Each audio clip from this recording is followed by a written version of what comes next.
ಶುಭ ಮುಂಜಾನೆ.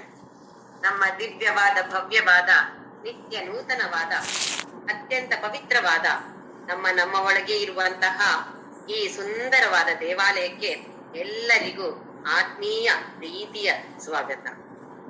ನನ್ನ ಗುರುವಾಗಿರುವ ಕೇರಳದ ಕಾಂಜಂಗಾಡಿನ ಆನಂದಾಶ್ರಮದ ಪಪ್ಪ ಸ್ವಾಮಿ ರಾಮದಾಸ್ ಹಾಗೂ ನನ್ನ ತಾಯಿಯರ ಚರಣಾರವಿಂದಗಳಲ್ಲಿ ಅನಂತ ಪ್ರಣಾಮಗಳು. ನಾವು 11ನೇ ಅಧ್ಯಾಯ ವಿಶ್ವರೂಪ ದರ್ಶನದ ಅರ್ಥವನ್ನ ತಿಳಿದುಕೊಳ್ಳುವ ಪ್ರಯತ್ನವನ್ನ ಮಾಡ್ತಾ ಇದ್ದೇವೆ. 33ನೇ ಶ್ಲೋಕದವರೆಗೆ ನೋಡಿದ್ದೇವೆ.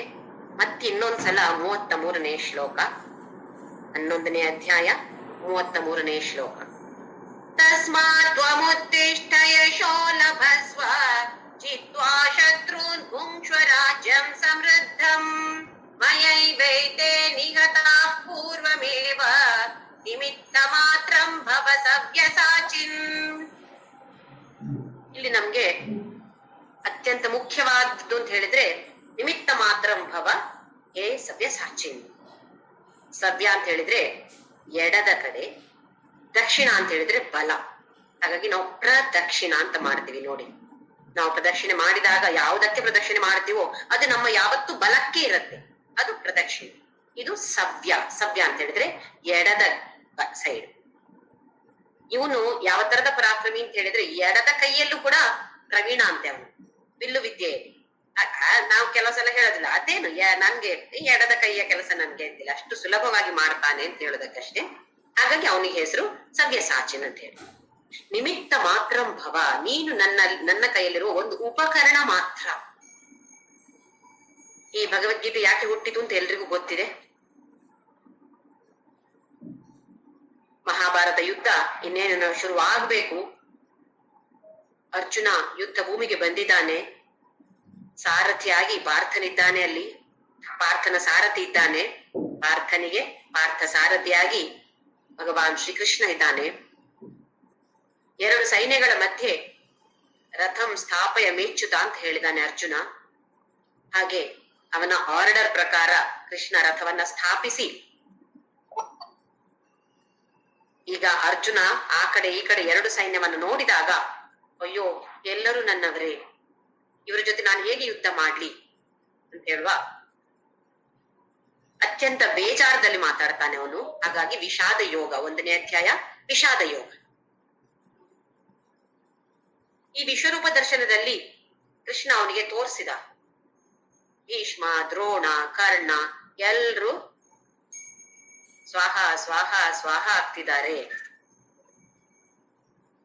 ಇವನಿಗೆ ಅತ್ಯಂತ ದುಃಖ ಆಗ್ತಾ ಇದೆ. ಯಾವುದಕ್ಕೂ ಮಾಡ್ಬಾರ್ದು ಅಂತ ಅನ್ಕೋತಾ ಇದೀನೋ ಅದೆಲ್ಲ ನಡೀತಾ ಇದೆ. ಅವರನ್ನ ಕೊಲ್ಲೋದು ನನ್ಗೆ ಸ್ವಲ್ಪನೂ ಇಷ್ಟ ಇಲ್ಲ. ಆದ್ರೆ ಇವಾಗ ಅಲ್ಲಿ ಏನ್ ನಡೀತಾ ಇದೆ? ಕೃಷ್ಣ ಅವ್ರನ್ನೆಲ್ಲ ಸ್ವಾಹ ಮಾಡ್ತಿದ್ದಾನೆ. ಅದಕ್ಕೆ ಕೃಷ್ಣ ಇಲ್ಲಿ ಹೇಳ್ತಿದ್ದಾನೆ, ಮಯೈವೇತೆ ನಿಹತ ಪೂರ್ವಮೇವ. ಅವರ ಫೈಲನ್ನೆಲ್ಲ ನಾನು ಕ್ಲೋಸ್ ಮಾಡಿ ಆಯ್ತು, ಮುಗಿಸಿ ಆಯ್ತು. ಇನ್ನು ನೀನೇನ್ ಮಾಡ್ಬೇಕಾಗಿದ್ರೆ ಆಕ್ಷನ್ ಮಾಡಿದ್ರೆ ಆಯ್ತು. ಅಲ್ಲಿಗೂ ನಾವೀಗ ಸಿನಿಮಾದಲ್ಲಿ ನೋಡೋದಿಲ್ವಾ, ಒಬ್ಬ ನಾಯಕನಿರ್ತಾನೆ, ಹಾಗೆ ಒಬ್ಬ ವಿಲನ್ ಇರ್ತಾನೆ. ವಿಲನ್ ಬಂದು ಹೊಡೆದು ಗಲಾಟೆ ಸುಮಾರು ಆಗತ್ತೆ, ಕೊನೆಯಲ್ಲಿ ನಾಯಕನಿಗೆ ಜಯ ಸಿಗತ್ತೆ. ಆ ವಿಲನ್ ಸತ್ತು ಹೋಗೋದ ಏನೋ ಒಂದು ಆಗತ್ತೆ. ಅಲ್ಲಿ ಸಿನಿಮಾದಲ್ಲಿ ನಾಯಕ ವಿಲನ್ ಅನ್ನು ಕೊಂದ್ರು, ನಿಜ ಜೀವನದಲ್ಲಿ ಅವನು ಕೊಂದಿದಾನ? ನಮ್ಗೆ ಕಾಣುವಾಗ ಅತ್ಯಂತ ನ್ಯಾಚುರಲ್ ಆಗಿ ಕಾಣ್ತದೆ. ಅದು ಸತ್ತು ಹೋದ, ಹೌದು ಇವನು ಹೊಡೆದು ಸತ್ತು ಹೋದ, ಇಷ್ಟು ರಕ್ತ ಬಂತು ಎಲ್ಲ ಕಾಣಿಸುತ್ತೆ ನಮ್ಗೆ. ಆದ್ರೆ ನಿಜವಾಗಿ ಹಾಗೆ ಮಾಡಿದ್ರ? ನಮ್ಗೆ ಕಾಣೋದು ಮಾತ್ರ ತಾನೇ ಅದು. ನಿಜವಾಗಿ ಅದು ನಡೆದೇ ಇಲ್ಲ. ಅವನನ್ನ ವಿಲನನ್ನ ನಾಯಕ ಕೊಂದೇ ಇಲ್ಲ. ಡೈರೆಕ್ಟರ್ ಹೀಗೆ ಹೇಳಿದ್ದಾರೆ, ಹಾಗಾಗಿ ಹಾಗೆ ಮಾಡ್ತಾರೆ ಅವರು. ನಮಿಗೂ ಅಷ್ಟೇ. ಇಲ್ಲಿ ನಾವು ಅನ್ಕೊಳ್ಳೋದು ನಾನ್ ಮಾಡೋದು, ಇವ್ರನ್ನೆಲ್ಲ ಕೊಲ್ಲೋದು ನಾನು, ಅಥವಾ ಯಾವುದೇ ಕೆಲಸ ಇರ್ಬೋದು, ನಾನು ಮಾಡೋದು ಅಂತ ಹೇಳಿ. ಇದು ಇಲ್ಲಿ ಕೃಷ್ಣ ಹೇಳಿರೋದು ಒಂದು ಕೊಲ್ಲೋದು ಮಾತ್ರ. ಇದು ಕೊಲ್ಲೋದಕ್ಕೆ ಮಾತ್ರ ಸೀಮಿತವಾಗಿಲ್ಲ.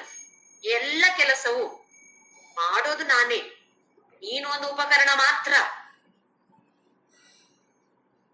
ಹೋದ ವಾರದಲ್ಲಿ ನಾವು ಇದರ ಬಗ್ಗೆ ಸ್ವಲ್ಪ ಡಿಸ್ಕಷನ್ ಮಾಡಿದ್ದೆವು. ಮತ್ತೆ ಇನ್ನೊಂದ್ಸಲ ಉಪಕರಣ ನಾನು ಅಂತ ಹೇಳಿದ್ರೆ, ಕರ್ಮವನ್ನು ಮಾಡಿರೋದು ಯಾರು? ಕರ್ತೃ ಭಗವಂತ. ಭಗವಂತನ ಕೈಯಲ್ಲಿ ನಾನು ಉಪಕರಣ ಅಂತ ಹೇಳಿದ್ರೆ ಕೆಲಸವನ್ನು ಮಾಡೋದು ಯಾರು?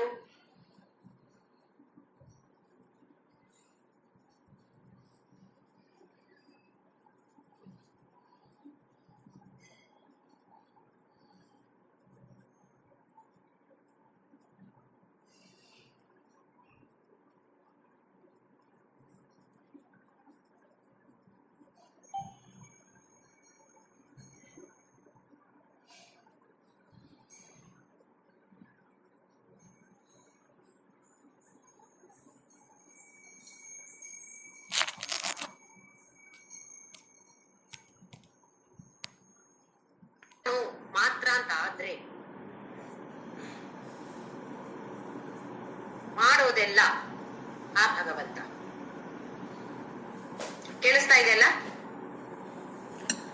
ಹಾ, ಕೇಳಿಸ್ತಾ ಇದೆ.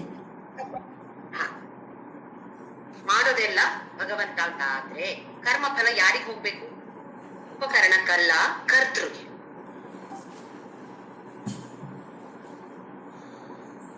ನಮಗೆ ಹಾಗಾದ್ರೆ ಕರ್ಮಫಲ ಯಾವುದೂ ಇಲ್ಲ, ನಮಗೆ ಪಾಪವೂ ಇಲ್ಲ, ಪುಣ್ಯವೂ ಇಲ್ಲ. ಹಾಗಾದ್ರೆ ಏನು? ನಮ್ಗೆ ಮೋಕ್ಷ ಸಿಗ್ಲೇಬೇಕು. ಯಾವಾಗ ಪಾಪ ಪುಣ್ಯ 0 ಆಗ್ಬಿಡತ್ತೋ ಆಗ ನಮಗೆ ಖಂಡಿತವಾಗಿಯೂ ಮೋಕ್ಷ ಅಂತ ಹೇಳಿದೆ ಪುರಾಣದಲ್ಲಿ.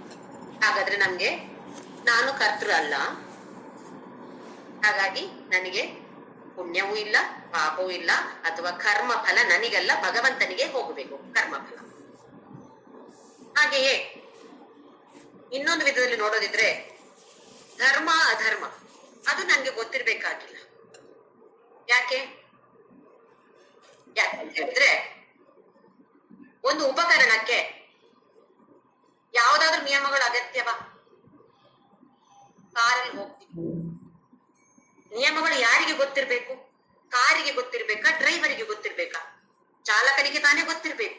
ಕಾರಿಗೆ ನಿಯಮ ಗೊತ್ತಿದೆ, ಕಾರ್ ಯಾವ ನಿಯಮವನ್ನು ಪಾಲಿಸೋದಿಲ್ಲ. ಆಕ್ಸಿಡೆಂಟ್ ಆದಾಗ ಯಾರನ್ನ ಅರೆಸ್ಟ್ ಮಾಡೋದು? ಕಾರನ್ನು ಮಾಡ್ತಾರ, ಚಾಲಕನನ್ನು ಮಾಡ್ತಾರ? ಚಾಲಕನನ್ನು ತಾನೇ ಮಾಡೋದು. ಹಾಗಾದ್ರೆ ನಾನು ಎಲ್ಲ ನನಗೆ ಬೇಕಾದ ಹಾಗೆ ಏನೆಲ್ಲ ಮಾಡ್ಬೇಕು ಅಂತ ತೋರತ್ತೋ, ಏನೆಲ್ಲ ಮಾತಾಡ್ಬೇಕು ಅಂತ ತೋರತ್ತೋ, ಏನೆಲ್ಲ ಆಲೋಚನೆ ಮಾಡ್ಬೇಕು ಅಂತ ತೋರತ್ತೋ ಎಲ್ಲವನ್ನು ಮಾಡಿ ನಾನಲ್ಲ ಮಾಡಿ, ನಾನು ಒಂದು ಉಪಕರಣ ಮಾತ್ರ, ಆ ಭಗವಂತ ಮಾಡಿದ್ದೀಯಲ್ಲ ಅಂತ ಹೇಳ್ಬೋದಲ್ವಾ? ನನ್ನ ಅದೃಷ್ಟವೇ ಹೀಗಿದೆ ಅಂತ ಹೇಳ್ಬೋದಲ್ಲ? ದಿನಾ ಬೆಳಿಗ್ಗೆ 4 ಗಂಟೆಗೆ 5 ಗಂಟೆಗೆ ಹೇಳೋದು ಅಂತ ನಿರ್ಧಾರ ಮಾಡಿದ್ದೇನೆ. 2 ದಿನ ಎದ್ದೆ, 3ನೇ ದಿನ ಸ್ವಲ್ಪ ಉದಾಸೀನ ಶುರುವಾಯಿತು. ಅವಾಗ ನಾನು ಹೇಳ್ಬೋದಲ್ಲ, ನಾನು ಒಂದು ಉಪಕರಣ ಮಾತ್ರ, ಅದು ಭಗವಂತ ಮಾಡೋದು ಅಂತೇಳಿ ಚೆನ್ನಾಗಿ ಮತ್ತೆ ನಿದ್ದೆ ಹೊಡಿಬಹುದು, ಹೊರಕ್ಕೆ ಹೊಡೆದು ನಿದ್ದೆ ಹೊಡಿಬಹುದು. ಯಾಕೆ? ನಾನಲ್ಲ ಮಾಡಿದ್ದು, ಭಗವಂತ ಮಾಡ್ತಾ ಇರೋದು. ನನ್ನ ಅದೃಷ್ಟವೇ ಹೀಗೆ ಹೇಳ್ಬೋದಲ್ಲ? ಹಾಗೆ ಶುಗರ್ ಪ್ರಾಬ್ಲಮ್ ಇದ್ದವರಿಗೆ, ಡಯಾಬಿಟಿಸ್ ಈ ಕಾಯಿಲೆ ಇದ್ದವರಿಗೆ ಸಿಹಿ ತಿಂಡಿಗಳು ಮುಂದೆ ಕಂಡಾಗ ನಾನೊಂದು ಉಪಕರಣ ಮಾತ್ರ, ನಾನು ತಿನ್ಬೋದು, ಭಗವಂತ ಹೇಳಿದ್ದು ನನ್ನ ಹತ್ರ ತಿನ್ಲಿಕ್ಕೆ, ನಾನು ಉಪಕರಣ ಮಾತ್ರ ಅಲ್ವಾ ಹೇಳ್ಬೋದು ತಾನೆ? ಇದಕ್ಕೆ ಪಲಾಯನವಾದ ಅಂತ ಹೆಸರು. ಅಂದ್ರೆ ವೇದಾಂತದಲ್ಲಿ ಈ ಫೇಟಲಿಸಂ ಅಂತ ಹೇಳೋದನ್ನ, ಬರೇ ಫೇಟಲಿಸಂ ಅನ್ನ ಒಪ್ಪುದಿಲ್ಲ.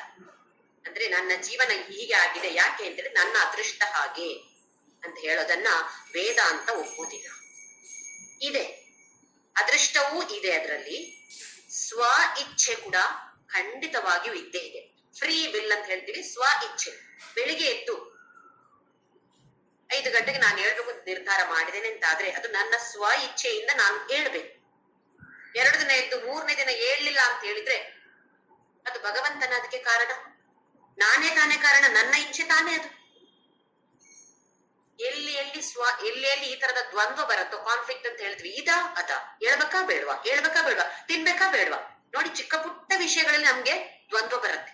ಮಾಡ್ಬೇಕಾ ಬೇಡ್ವಾ, ತಿನ್ಬೇಕಾ ಬೇಡ್ವಾ, ಹೇಳ್ಬೇಕಾ ಬೇಡ್ವಾ, ನಿದ್ದೆ ಮಾಡ್ಲಾ ಬೇಡ್ವಾ? ಯಾವಾಗ ಈ ತರದ ದ್ವಂದ್ವ ಇದೆಯೋ ಅಲ್ಲಿ ಎಲ್ಲ ನಮ್ಮ ಸ್ವ ಇಚ್ಛೆ ಇದೆ. ನಾನು ಎಲ್ಲಿ ಹುಟ್ಟಬೇಕು, ನನ್ನ ಸ್ವ ಇಚ್ಛೆ ಇದೆಯಾ? ನನ್ನ ಸ್ವ ಇಚ್ಛೆಯಿಂದ ನಾವು ಹೀಗೆ ಹುಟ್ಟಿದೇವಾ? ಯಾವ ಊರಲ್ಲಿ ನಾನು ಹುಟ್ಟಬೇಕು, ನನಗೆ ಅಪ್ಪ ಅಮ್ಮ ಯಾರು ಇರ್ಬೇಕು, ಇದು ನಮ್ಮ ಸ್ವ ಇಚ್ಛೆಯ? ಇದೆಲ್ಲ ನಮ್ಮ ಅದೃಷ್ಟ. ಆದ್ರೆ ಈಗ ನಾನು ಏನನ್ನ ಓದಬೇಕು, ನಾನು ಟಿವಿಯಲ್ಲಿ ಏನನ್ನ ನೋಡ್ಬೇಕು, ಒಂದು ಧಾರಾವಾಹಿಯನ್ನ ನೋಡ್ಬೇಕೋ ಇಲ್ಲ ನಾನು ಭಗವದ್ಗೀತೆ ಕಲಿಬೇಕಾ, ಇದು ನನ್ನ ಸ್ವ ಇಚ್ಛೆ.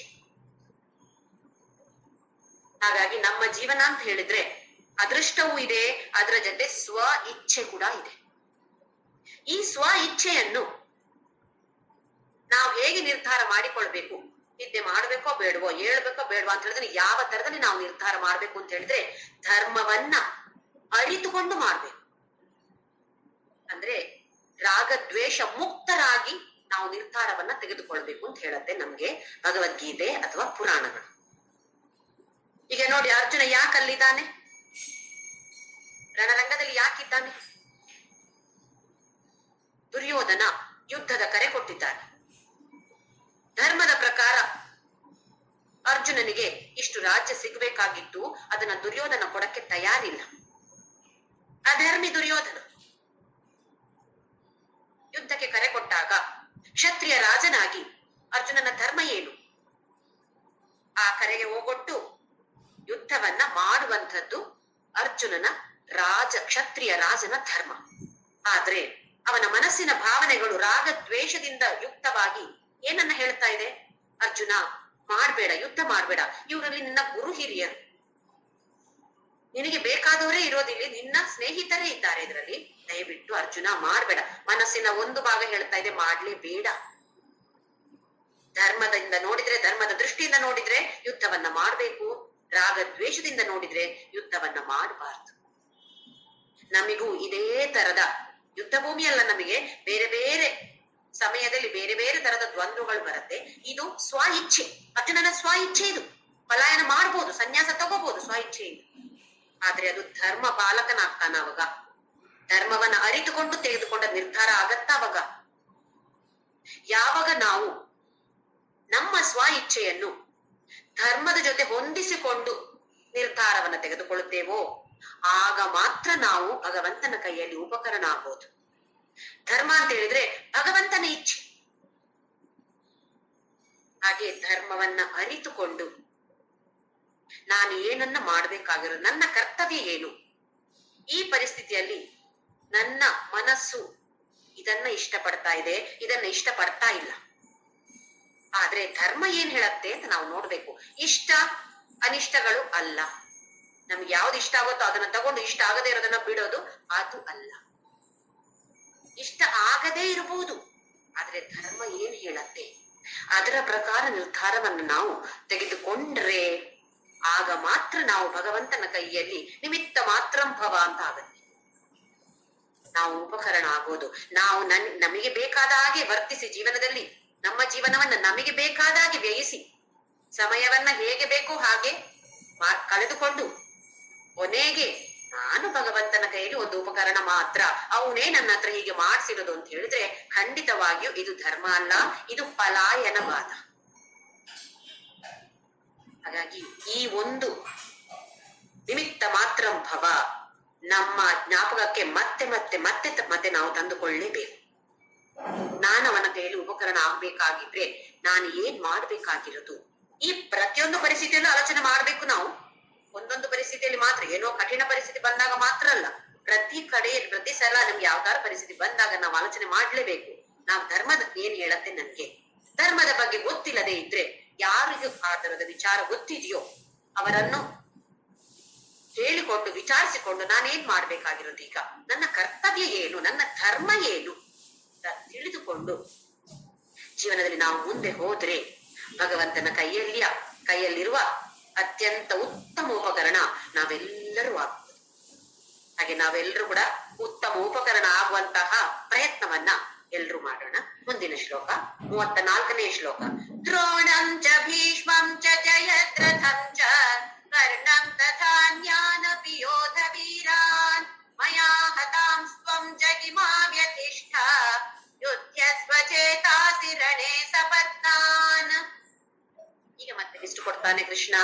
ದ್ರೋಣ, ಭೀಷ್ಮ, ಜಯದ್ರಥ, ಕರ್ಣ ತಥಾ ಅನ್ಯ ಬೇರೆ ಯೋಧ ವೀರರು ಕೂಡ ಮಯಾ ಹತಾಂ ಸ್ವಂ ನನ್ನ ಕೈಯಲ್ಲಿ ಸತ್ ಹೋಗಿದ್ದಾರೆ, ನಾನು ಅವ್ರನ್ನ ಕೊಂದಾಗಿದೆ.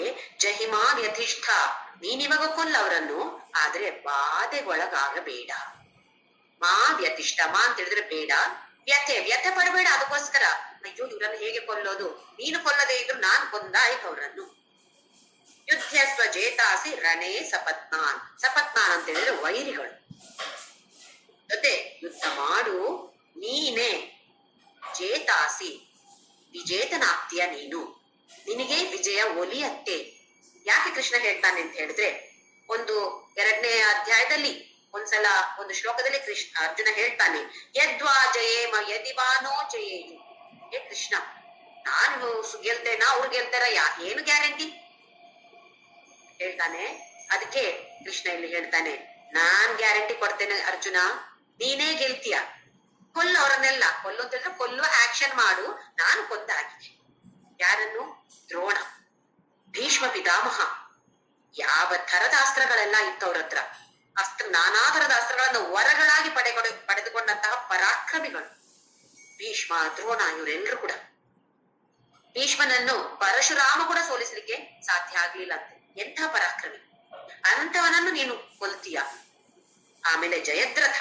ಯಾರು ಜಯದ್ರಥ ಅಂತ ಹೇಳಿದ್ರೆ, ಕೌರವರಿಗೆ ಒಂದೇ ಒಂದು ತಂಗಿ ಇದ್ಲು, ಒಬ್ಳು ತಂಗಿ ಇದ್ಲು, ದುಶ್ಯಲನ ಗಂಡನೇ ಜಯದ್ರಥ.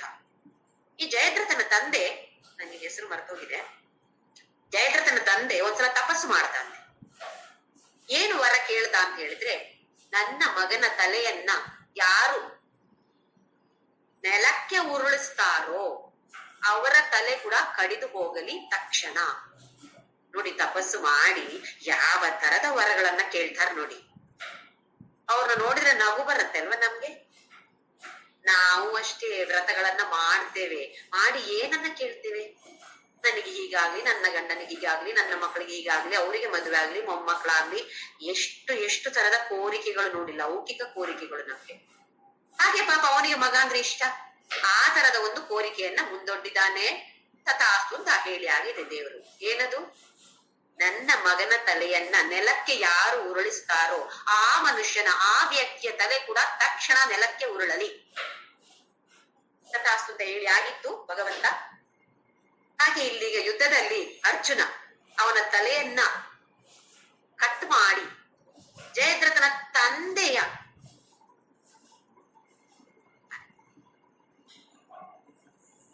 ಕೂತ್ಕೊಂಡಿದ್ದ ಜಯದ್ರಥನ ತಂದೆ ಅವನ ತೊಡೆ ಮೇಲೆ ಬಂದು ಬಿತ್ತು ಜಯದ್ರಥನ ತಲೆ. ಏನು ಅಂತ ಗೊತ್ತಾಗಿಲ್ಲ ನೋಡಿ, ಬಂದು ಏನೋ ಒಂದು ಬೀಳಾಗ ತಕ್ಷಣ ನಾವು ಅಪ್ಪೋ ಇದೇನು ಅಂತ ನಾವು ತಕ್ಷಣ ಕೆಳಗಡೆ ಹಾಕ್ಬಿಡ್ತೀವಲ್ಲ, ಹಾಗೆ ತಳ್ಳಿ ಬಿಟ್ಟ ತನ್ನ ಮಗನ ತಲೆಯನ್ನು.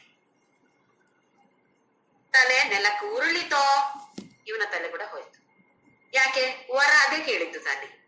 ಯಾರು ಕೆಳಗೆ ಹಾಕ್ತಾರೋ ನನ್ನ ಮಗನ ತಲೆಯನ್ನು, ಅವರ ತಲೆ ಕೂಡ ಹೋಗ್ಲಿ, ಕಳೆದು ಹೋಗ್ಲಿ ಅಂತೆಲ್ಲ ಹೇಳಿದ್ದು. ಅದೇ ನೋಡಿ ಭಸ್ಮಾಸುರನ ಹಾಗೆ, ನಮ್ಮ ತಲೆ ಮೇಲೆ ನಮ್ಮದೇ ಕೈ ಅಂತ ಹೇಳಿ ಹಾಗೆ ಆಯ್ತು ಜಯದ್ರಥನಿಗೆ. ಇದೆಲ್ಲ ಒಂದು ಅಲ್ಲಿ ನಿಮಿತ್ತ ಮಾತ್ರ, ಮತ್ತೆ ಒಂದು ಕಾರಣ ಮಾತ್ರ. ಹಾಗೆ ಅದು ಕೃಷ್ಣ ಮೊದಲೇ ಕೊಂದಾಗಿದೆ.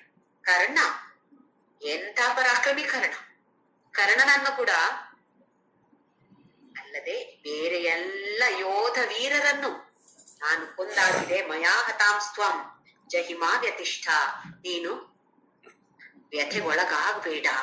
ಯುದ್ಧ ಸ್ವಜೇತಾಸಿ, ಯಾವುದೇ ಭಯ ಇಲ್ಲದೆ, ವ್ಯಥೆ ಇಲ್ಲದೆ ನೀನು ಯುದ್ಧ ಮಾಡು, ಖಂಡಿತವಾಗಿಯೂ ಗೆಲ್ತೀಯ ನೀನು ಅಂತ ಹೇಳ್ತಾನೆ. ಮುಂದಿನ ಶ್ಲೋಕ ನೋಡೋಣ. ಸಂಜಯ ವಾಚ ಏತತ್ ಶ್ರುತ್ವಾ ವಚನಂ ಕೇಶವಸ್ಯ ಧೃತಾಂಜಲಿರ್ವೇಪಮಾನಃ ಕಿರೀಟಿ ನಮಸ್ಕೃತ್ವಾ ಭೂಯ ಏವಾಹ ಕೃಷ್ಣಂ ಸಗದ್ಗದಂ ಭೀತ ಪ್ರಣಮ್ಯ. ಇಷ್ಟು ಹೇಳಿ ಅರ್ಜುನನಿಗೆ ಅದ್ಭುತವಾಗಿಯೂ ಕಂಡಿದೆ, ಉಗ್ರ ಭಯಂಕರವಾಗಿಯೂ ಕಂಡಿದೆ. ಏನು ಕಂಡದ್ದು? ವಿಶ್ವರೂಪ, ತನ್ನದೇ ಆದ ಕೃಷ್ಣ, ತನ್ನದೇ ಗೆಳೆಯ, ತನ್ನ ಸೋದರ ಭಾವ. ಅವನಲ್ಲಿ ವಿಶ್ವರೂಪವನ್ನ ನೋಡಿ ಅದ್ಭುತ ಅಂತ ಅನ್ನಿಸ್ತು, ಭಯ ಕೂಡ ಅನ್ನಿಸ್ತು. ಭಯ ಯಾಕೆ? ಇದು ಕೃತಕವಾದ ದಿವ್ಯ ಚಕ್ಷು, ಅವನಿಗೆ ಸಹಜವಾಗಿ ಬಂದಿದ್ದ, ಅವನ ಸಾಧನದಿಂದ ದಿವ್ಯ ಚಕ್ಷುವನ್ನು ಪಡೆದುಕೊಂಡವನು ಅರ್ಜುನ ಇಲ್ಲ. ಇದು ಸ್ವಲ್ಪ ಸಮಯಕ್ಕೆ ಕೃಷ್ಣ ಕೊಡ್ತೀನಿ ಈಗ ಅಂತ ಹೇಳಿದ್ದಷ್ಟೇ, ನೋಡ್ಲಿಕ್ಕೆ ಮಾತ್ರ ಒಂದ್ಸಲ. ಹಾಗಾಗಿ ಅದು ಆರ್ಟಿಫಿಷಿಯಲ್. ನೋಡಿ, ನಮ್ಗೆ ಹಣ್ಣುಗಳು ಕೂಡ ಈಗ ಮಾರ್ಕೆಟ್ ಅಲ್ಲಿ ಸಿಗುವಂತ ಹಣ್ಣುಗಳನ್ನ ನೋಡಿದ್ರೆ, ಕೆಲವರ ನೋಡಿದ್ರೆ ಹಬ್ಬ ನೋಡೋಕೆ ಎಷ್ಟು ಖುಷಿ ಆಗುತ್ತೆ. ಏನು ಬಣ್ಣ ಮಾರ್ಯಾರ, ಇದು ಎಷ್ಟು ಚಂದ ಉಂಟು, ಒಳ್ಳೆ ಶೈನಿಂಗ್ ಆಗ್ತಾ ಉಂಟು, ಭಾರಿ ಒಳ್ಳೆ ಟೇಸ್ಟ್ ಉಂಟು. ಹೇಗೆ ಬಂತು ಆ ಬಣ್ಣ? ಅಷ್ಟು ದೊಡ್ಡದು, ಬೇರೆ ಬಾಳೆಹಣ್ಣು ಇಷ್ಟು ದೊಡ್ಡದಿರುತ್ತೆ. ಹೇಗೆ? ಎಲ್ಲ ಇಂಜೆಕ್ಷನ್, ಎಲ್ಲ ಆರ್ಟಿಫಿಷಿಯಲ್ ರೈಪನಿಂಗ್ ಆಗ್ತಾರೆ. ಅದು ಆರೋಗ್ಯಕ್ಕೆ ಒಳ್ಳೇದಾ? ನೋಡಕ್ಕೆ ಚೆನ್ನಾಗಿದೆ, ಆರೋಗ್ಯಕ್ಕೆ ಖಂಡಿತವಾಗಿಯೂ ಕೆಟ್ಟದ್ದು. ಆದ್ರೆ ಏನು ಮಾಡಕ್ಕಾಗೋದಿಲ್ಲ ನಮ್ಗೆ ಮಾರ್ಕೆಟ್ ಅಲ್ಲಿ ಸಿಗೋದೇ ಈ ತರದ್ದಲ್ವಾ, ಏನ್ ಮಾಡಕ್ಕಾಗತ್ತೆ ನಮ್ಗೆ? ಹಾಗೆ ಇಲ್ಲಿ ಅರ್ಜುನನಿಗೆ ಕೂಡ ಅವನ ಸಾಧನೆಯಿಂದ ಅವನಿಗೆ ದಿವ್ಯ ಚಕ್ಷು ಪಡೆದಿದ್ರೆ ಭಯ ಅನ್ನಿಸ್ತಾ ಇರ್ಲಿಲ್ಲ. ಇದೀಗ ಕೃತಕವಾದದ್ದು ಕೃಷ್ಣನಿಂದ ತಾತ್ಕಾಲಿಕವಾಗಿ ಪಡೆದುಕೊಂಡಂತಹ ದಿವ್ಯ ಚಕ್ಷು ಆದ ಕಾರಣ ಭಯದಿಂದ ನಡುಕ ಉಂಟಾಗ್ತಾ ಇದೆ, ಹರ್ಷದಿಂದ ನಡುಕ ಉಂಟಾಗ್ತಾ ಇದೆ. ಅದ್ಭುತ ಅಂತ ಹೇಳುವ ಒಂದು ಭಾವನೆಯಿಂದ ಕೂಡ ನಡುಕ ಉಂಟಾಗ್ತಾ ಇದೆ. ಏನು ನಮ್ಗೆ ಹಾಗೆ ಅಲ್ಲ, ತುಂಬಾ ಖುಷಿ ಆದ್ರು, ತುಂಬಾ ದುಃಖ ಆದ್ರು ಅಂತ ಆಗ್ತದೆ, ಏನ್ ಮಾತಾಡ್ಬೇಕೋ ಗೊತ್ತಾಗದೆ, ಮೈಯೆಲ್ಲ ಈಗ ಆಗ್ತಾ ಇದೆ, ರೋಮಾಂಚನ ಆಗತ್ತೆ, ನಡುಕ ಶುರು ಆಗತ್ತೆ. ಅದೆಲ್ಲ ಅರ್ಜುನನಿಗೆ ಆದಾಗ ಸ್ವಲ್ಪ ಸಮಯ ಸಿಕ್ತು ಸಂಜಯನಿಗೆ. ಎಲ್ರು ಮಾತಾಡಿದಾಗ ಅವನು ಮಾತಾಡುವಂತ ನಮ್ಮಂತ ಕೆಟ್ಟವನಲ್ಲ ಅವನು. ಬೇರೆಯವ್ರು ಮಾತಾಡ್ದಾಗ್ಲೂ ನಾವು ಕೂಡ ಮಾತಾಡ್ತೀವಿ, ಹಾಗಲ್ಲ ಸಂಜಯ. ಅರ್ಜುನ ಯಾವಾಗ ಸುಮ್ನಾದ್ನೋ ಆಗ ಸಂಜಯ ಮಾತಾಡ್ತಿದ್ದಾನೆ. ಏನ್ ಹೇಳ್ತಾನೆ? ಏತತ್ ಶ್ರುತ್ವ ವಚನಂ ಕೇಶವಸ್ಯ. ಆ ಕೇಶವನ ಈ ಮಾತುಗಳನ್ನ ಕೇಳಿ ಏನ್ ಹೇಳಿದ?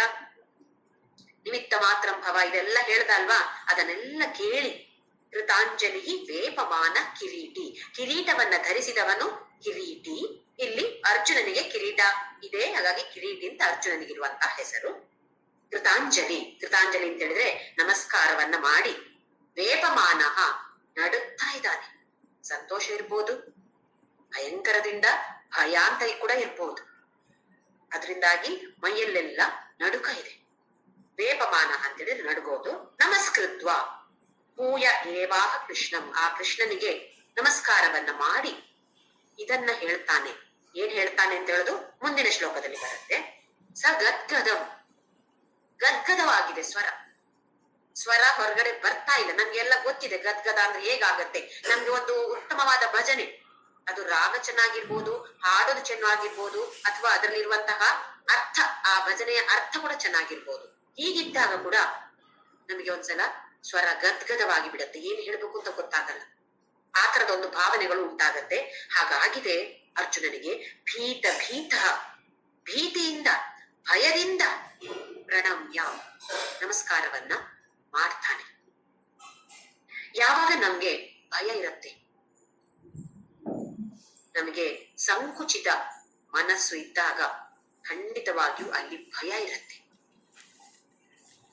ಯಾವಾಗ ಮನಸ್ಸು ವಿಶಾಲವಾಗಿರತ್ತೋ, ಅದರಲ್ಲಿ ಎಲ್ಲರೂ ನಮ್ಮವರೇ ಅಂತ ಹೇಳುವ ಭಾವನೆ ಬರತ್ತೋ, ಆಗ ಅಲ್ಲಿ ಭಯ ಇರೋದಿಲ್ಲ, ಬರೇ ಪ್ರೀತಿ ಮಾತ್ರ ಇರುತ್ತೆ.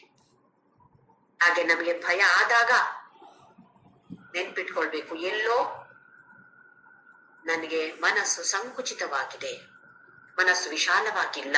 ನನ್ನ ಮನಸ್ಸು ವಿಶಾಲವಾಗಿದ್ದರೆ ಖಂಡಿತವಾಗಿಯೂ ಅಲ್ಲಿ ಪ್ರೇಮ ಮಾತ್ರ ಇರುತ್ತೆ, ಎಲ್ಲರಿಗೂ ಪ್ರೇಮವೇ ತುಂಬಿಕೊಂಡಿರುತ್ತೆ, ಯಾರ ಬಗ್ಗೆಯೂ ಭಯ ಇರೋದಿಲ್ಲ.